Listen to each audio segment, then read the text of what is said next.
네, 내용체계 및 성취 기준 이어서 보겠습니다. 자, 내용체계 컴퓨팅 시스템 영역부터 보면은 핵심 아이디어, 그 다음에 밑에 이제 범주별로 이렇게 돼 있고, 그 다음에 내용 요소가 나오는데 이 구조를 먼저 좀 살펴볼게요. 내용은 이제 다음에 보고. 자, 구조를 먼저 보면은 핵심 아이디어, 이제 빅 아이디어죠. 빅 아이디어가 이렇게 문장으로 이렇게 두 개가 나와 있고요. 그 다음에 내용 요소가 이제 밑에 나오는데 그게 범주별로 나눠주세요. 지식 이해, 과정 기능, 가치 태도 이렇게 세 가지 범주별로 내용 요소가 나와 있습니다. 여기도 마찬가지로 완전 키워드는 아니고 약간 이제 문장들이 섞여 있는 구조입니다. 그래서 이거를 뭐 한 번에 다 외우려고 하면 쉽지는 않을 것 같아요. 그래서 먼저 이 내용을 읽으면서 이해하고 그다음에 암기는 조금 그 다음에 회독 횟수를 늘린 이후에 암기하는 순서로 가시면은 좋지 않을까 싶습니다. 처음부터 너무 외우는데 집중하다 보면은 사실 좀 쉽진 않아요. 스트레스도 많이 받고 하니까 처음에는 좀 부담 없이 읽고 좀 후반부로 가면서 외워 나가면 좋지 않을까 싶습니다. 어찌됐건 최종 목표는 이거를 다 외우는 거에 목적을 두는 게 좋습니다. 이거를 그냥 이해하는 수준으로 시험을 보려고 하면은 사실 쉽진 않아요. 문제가 어떤 식으로 나올지 모르겠지만은 이거를 거의 외워서 쓰는 수준의 문제가 나왔을 때 이거를 문제를 이해하고 이제 여기서 말하는 걸 다 내가 이해를 하고 쓴다라고 하면은 쉽지 않습니다. 외운 사람과는 답을 쓰는 어떤 속도나 또 정확성에서 차이가 날 수밖에 없을 것 같아요. 자, 그렇게 하고 보겠습니다. 근데 여기 보니까 지식이해, 과정기능, 가치태도 이 범주라는 게 이제 좀 생소하실 수 있을 것 같아요. 이게 보니까 23년도 임용시험, 정보교과 임용시험 문제 보면은 그 총론에 세 가지 목표 이제 형태에 대해서 문제를 냈었는데 이 문제였죠. 인지적인 목표, 기능적인 목표, 정의적인 목표. 이 세 가지 목표를 이제 골라서 쓰는 거죠. 인지적, 정의적 이제 쓰는 게 나왔었는데 이게 이제 여기에 있는 범주랑 이제 직접적으로 관계가 있는 겁니다. 여기 보니까 인지적인 목표는 지식 이해 범주와 관계가 있는 거고, 기능적인 과정 기능, 그다음에 정의적 목표는 가치 태도, 이렇게 연결이 바로 된다는 걸 알 수 있어서 이 23년도 문제를 보시면은 이 22개정 교육과정에 어떤 게 다루어지겠다라는 것을 알고 문제를 낸 듯한 그런 느낌이 들어요. 거의 그렇지 않을까 싶습니다. 자, 그렇게 하고 내용을 한번 살펴보겠습니다. 자, 하드웨어와 소프트웨어의 유기적 연결을 통해 동작하는 컴퓨팅 시스템은, 자, 컴퓨팅 시스템에 대한 설명을 해주고 있죠. 이제 컴퓨팅 시스템은 그 우리가 앞에 배웠던 단원들, 지금은 이제 이게 첫 번째 단원이긴 하지만 15개정 교육과정 기준으로 하면 제일 마지막에 배웠죠. 뭐 알고리즘이니 프로그래밍이니 뭐 자료와 정보 다 이제 소프트웨어적인 이야기를 하고 있는데, 여기서는 이제 하드웨어와의 유기적 연결을 강조하는 거죠. 컴퓨팅 시스템은 이제 그런 건데, 자, 그게 어디에 활용되느냐? 사회적 기술적 가치를 높이는 데 활용된다 라는 이야기입니다. 컴퓨팅 시스템을 설계하는 것은 시스템에 대한 전체 흐름과 자원 할당의 가치를 이해하는 데 도움을 준다 그랬습니다. 그래서 뭐 일반적인 내용인데 여기 보니까 자원 할당의 가치를 이해하는 데 도움을 준다 이렇게 얘기를 해놨어요. 그래서 밑에 보면은 내용 요소에도 나오는데 운영 체제가 여기 나옵니다. 그래서 원래 운영 체제라는 거는 고등학교에서 나왔던 내용이죠. 이게 중학교로 이제 내려온 겁니다. 그 다음에 컴퓨팅 시스템의 동작 원리, 피지컬 컴퓨팅의 개념, 요거는 이제 원래 중학교에 있었던 거니까. 그래서 이렇게 세 가지의 내용 요소를 지식 이해의 범주에서 이야기해주고 있네요.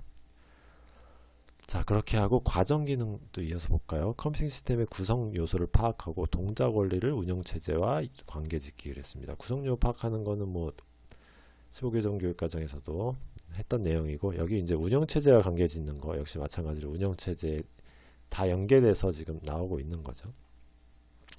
그 다음에 피지컬 컴퓨팅에 대해서 뭐 사례 조사하고 그 다음에 구성해보고 뭐 이런 활동들에 대한 이야기를 해주고 있습니다. 그 다음에 정의적인 부분, 가치 태도. 그래서 컴퓨팅 시스템의 필요성과 가치를 판단하는 자세. 그래서 이게 왜 필요하냐? 컴퓨팅 시스템을 우리가 왜 배우는지를 좀 알게 해주는 부분이 필요하다는 이야기죠. 피지컬 컴퓨팅 시스템의 구성 요소를 목적에 맞게 선택하는 유연한 태도 그랬습니다. 그래서 정의적인 부분을 이야기해주고 있는데, 여기 보니까 목적에 맞게 선택한다고 돼 있어요. 이것도 뭐 지금 와서 보니까 이제 생각이 나는 건데, 23년도 문제가 이제 또 그랬어요. 아까 앞에서도 이 범주 얘기하면서 잠깐 이야기했지만은 23년도 문제 하드웨어를 선택하는 문제가 있었죠. 피지컬 컴퓨팅, 어떤 피지컬 컴퓨팅 장치가 이제 적합하냐 해서 하드웨어를 이제 선택하는 문제가 있었는데, 그것도 여기 이제 목적에 맞게 선택하는 유연한 태도, 이게 이제 다 결과를 놓고 보니까 이제 퍼즐이 맞듯이 맞는 거죠. 이 부분을 염두에 두고 문제를 낸 게 아닌가, 이제 와서 보니까 그런 생각이 듭니다.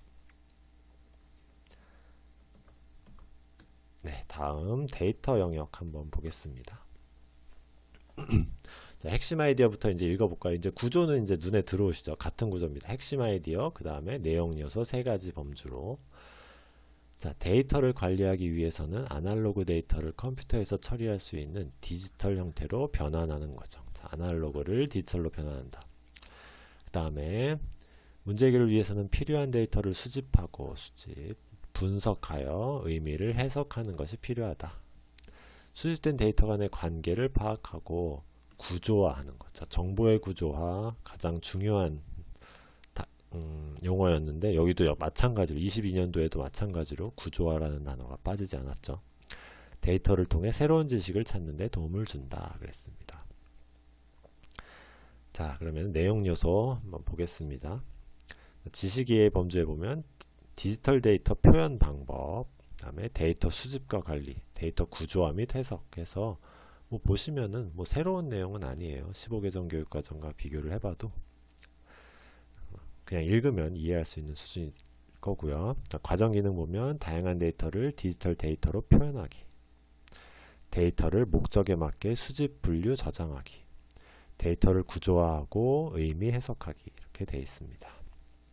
다음에 가치태도, 실생활의 많은 데이터가 디지털 형태로 변환되어 활용되는 긍정적 측면의 인식, 데이터에 기반하여 현상을 바라보는 관점, 그래서 정의적인 부분까지 이야기해주고 있습니다. 그래서 이 데이터는 자료와 정보, 15개정 교육과정의 자료와 정보 영역과 뭐 너무 유사해서 사실 새로운 내용, 빠지거나 들어온 내용이 눈에 띄지는 않습니다. 네, 이렇게 하고 넘어가겠습니다. 자, 알고리즘과 프로그래밍. 문제 해결과 프로그래밍이었는데 마찬가지로 이름이 살짝 바뀌었네요.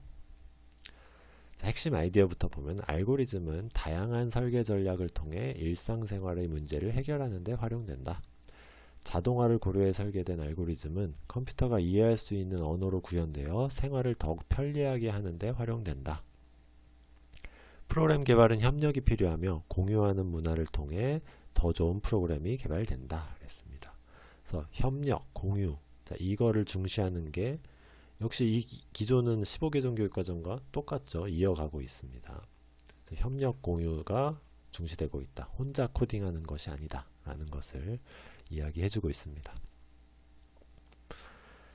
자, 내용 요소 보면은, 자, 추상화, 문제 추상화, 마찬가지로 15개정 교육과정에서도 중요하게 다뤘던 개념이고, 알고리즘 표현 방법, 순차적인 데이터 저장, 논리 연산, 중첩 제어 구조. 보면은 여기 보면 이제 순차 선택 반복 구조가 이제 여기 요 세 개로 표현되고 있는 거죠. 뭐 똑같습니다. 다를 바가 없습니다. 자, 마지막에, 자, 여기가 이제 중요한 부분이 되겠네요. 함수와 디버깅. 자, 함수는 역시 마찬가지로 고등학교 아까 첫 번째 영역 컴퓨팅 시스템 영역에 고등학교에 있던 내용이 이제 중학교로 내려온 거예요. 함수도 마찬가지로. 자, 디버깅이라는 거는 이제 기존에 이제 없던 용어인데 이게 이제 들어왔죠. 디버깅. 그래서 이 디버깅의 범주를 수준을 어느 정도로 잡을 건지가 조금 궁금하긴 해요. 아직 교과서를 못 봤기 때문에 교과서가 어떤 식으로 나올지 좀 궁금합니다.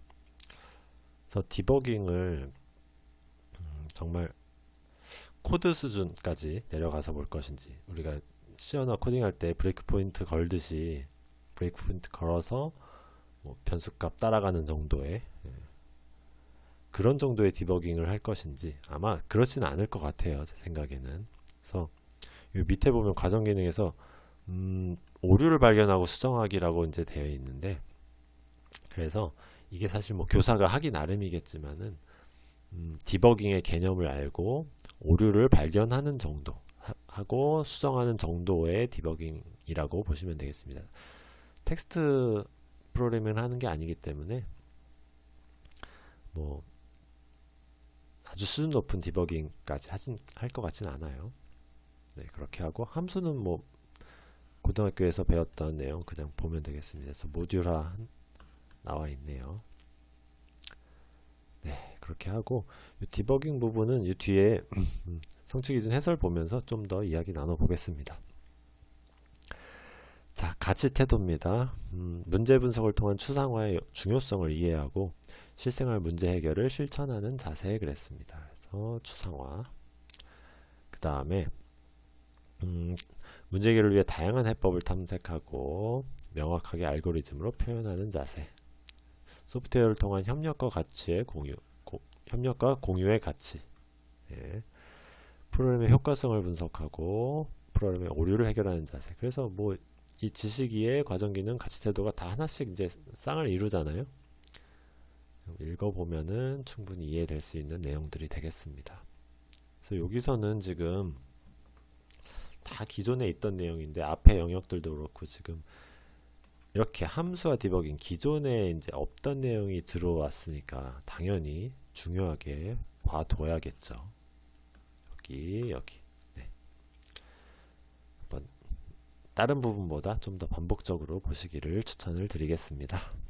네, 넘어가 볼까요? 인공지능입니다. 인공지능 영역에서는 이게 기존에 중학교에서 안 배우던 내용인데 고등학교 선택 과목의 인공지능 기초에서 내려왔다고 보면 되기 때문에 거기에 없는 내용은 또 아니에요. 그 중에서 이제 중학교 수준에 맞게 이제 선택해서 가져온 거기 때문에 뭐 읽어보시면은 인공지능 기초 과목을 15개 교육과정에서 공부해 보신 분들은 크게 뭐 생소한 내용은 아닙니다. 핵심 아이디어부터 보면은 인공지능 기술로 구현된 에이전트라는 용어 익숙하죠. 자, 이거는 외부와의 상호작용을 통해 기존에 해결할 수 없었던 복잡하고 어려운 문제를 해결하는 데 활용된다. 인공지능은 데이터를 기반으로 문제 해결을 가능하게 하므로 인공지능에 사용되는 데이터는 윤리적 편향성이 없도록 하는 것이 중요하다. 역시 다 인공지능 기초 과목에 있던 용어들이잖아요. 그래서 그렇습니다. 자, 내용 요소 보면은 인공지능 개념과 특성, 그 다음에 인공지능 시스템, 그 다음에 인공지능 소프트웨어 구별하기, 인공지능 학습에 필요한 데이터를 수집하여 활용하기, 인공지능 시스템을 활용하여 해결할 수 있는 문제 발견하기, 인공지능 시스템을 선택하여 문제 해결하기, 뭐 그랬습니다. 여기 뭐 소프트웨어 구별하기 보면은 이것도 그래요. 또 23년도 문제죠. 이것도 인공지능 소프트웨어가 이제 적용됐냐 적용되지 않느냐 이거를 이제 쓰는 문제가 나왔었잖아요. 그래서 인공지능 소프트웨어 구별하기, 이게 인공지능이냐 아니냐를 구별하려면은 어떻게 해야 되느냐, 다 이제 연관되는 내용이 되겠습니다. 자, 다음에 가치 태도, 인공지능 시스템에서 적용 가능한 문제를 발견하는 자세입니다. 인공지능 학습에서 데이터로 인한 문제 가능성을 최소화하는 태도, 이런 윤리적 편향성, 뭐 이런 이야기가 되겠죠. 문제를 최소화. 네, 이렇게 보고 넘어가겠습니다. 디지털 문화, 디지털 기술의 발전에 따라 디지털 사회에서 지켜야 할 규칙과 주의해야 할 위험 요소가 새롭게 등장한다. 그랬습니다. 다음에 디지털 세상에서의 직업이나 진로는 기술의 발전에 따라 변화하므로 기술과 사회 변화의 관계를 파악하는 것이 중요하다. 이게 15개 교육과정의 정보문화와 뭐 똑같죠. 마찬가지로 정보문화, 디지털 문화 이름만 바뀌었습니다. 그래서 디지털 사회와 직업, 디지털 윤리, 개인정보와 저작권, 그 다음에 디지털 사회의 특성에 따른 직업의 변화 탐구하기, 디지털 공간에서 지켜야 하는 윤리 토론하기, 디지털 공간에서 나와 다른 사람을 보호하는 방법 탐구하기, 디지털 사회로의 변화가 나의 삶과 진로 결정에 미치는 영향력을 탐색하는 자세. 디지털 공간에서 함께 살아가기 위한 윤리적인 태도. 그래서 디지털 문화는 바뀐 것이 거의 없다라고 볼 수 있겠습니다. 이게 뒤로 이렇게 뺐다는 게 사실 이게 1단원에 나오니까 15개정 교육과정 기준으로요. 1단원에 나와버리니까 처음에 딱 이제 학생들이 이제 의욕을 갖고 공부를 해보려다가 이론 위주의 수업에 이제 지겨워져 버리는 거죠. 그래서 정보교과에 대한 어떤 첫인상이 별로 좋지 않게 흘러가는 그런 가능성이 좀 있어요. 첫 번째 단원이 좀 재미없는 수업이 될 가능성이 많다 보니까 그래서 요게 뒤로 빠진 게 저도 15개정 교육과정 교과서를 보면서도 이거를 제일 뒤로 뺄까 되게 고민을 많이 했었거든요. 그런 것이 사람이 생각하는 게 다 뭐 비슷비슷하니까 그런 게 반영되지 않았나 싶습니다. 네. 자, 이렇게 알아봤고요. 이제 성취 기준에 대해서 좀 자세하게 나오는데 이 성취 기준도 이 뒤에 이제 내용이 기니까 영역별로 하나씩 이제 끊어서 가보겠습니다. 그래서 다음 영상에서 이어서 가겠습니다. 네, 감사합니다.